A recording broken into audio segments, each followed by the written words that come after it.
పుట్టిన తర్వాత మొదటి కొన్ని నెలల్లో పిల్లలు ఎక్కువగా ఏడుస్తూ ఉంటారు. ఇది అవసరమా? చాలా చాలా అవసరం. ఎందుకు అంటే నాకొకటి కావాలి లేదా నాకొకటి ఇబ్బందిగా ఉంది అని వాళ్ళు ఎదుటివారికి చెప్పాలంటే మాటలు సరిగ్గా రాలేదు కాబట్టి ఏడుపు రూపంలోనే చెప్తుంటారు. అది ఒక ఎమోషనల్ మెంటల్ హెల్త్ అనమాట, చాలా ముఖ్యం.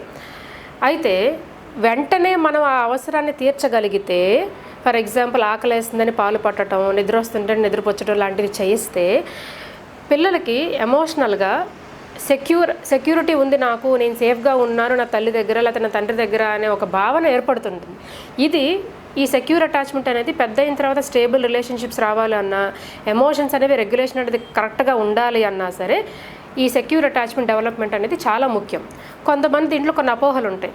ఏడవంగానే పాలు పట్టొద్దు, ఎందుకంటే ఎక్కువగా అటెన్షన్ ఇస్తే పిల్లలు చెడిపోతారని, లేదంటే ఎక్కువగా ఏడవటం వల్ల అలసిపోయి బాగా నిద్రపోతారని, లేదా ఎక్కువగా ఏడిపిస్తే మనం పిల్లలు పాలు బాగా అరుగుతాయని చెప్పి ఇలా చాలా చాలా అపోహలు ఉంటాయి.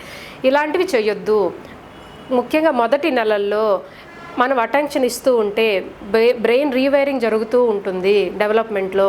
ఆ రీవైరింగ్లో నాకు ఒక ఇబ్బంది వచ్చింది, వెంటనే నా ఇబ్బందిని తీర్చారు అని తల్లిని గుర్తుపట్టడం అనేది ఎక్కువగా వస్తుంది.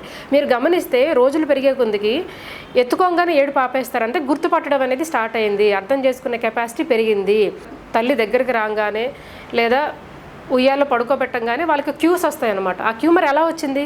బ్రెయిన్ అనేది దాన్ని రిజిస్టర్ చేసుకుని దానికంటూ ఒక నెట్వర్క్ ఫామ్ చేసుకుని డెవలప్మెంట్కి ప్రోత్సహిస్తుంది అనమాట. సో ఖచ్చితంగా ఆ ఏడుపుకి మనం ఇంపార్టెన్స్ ఇచ్చి వాళ్ళ అవసరాలను వెంటనే తీర్చాలి. Thank you.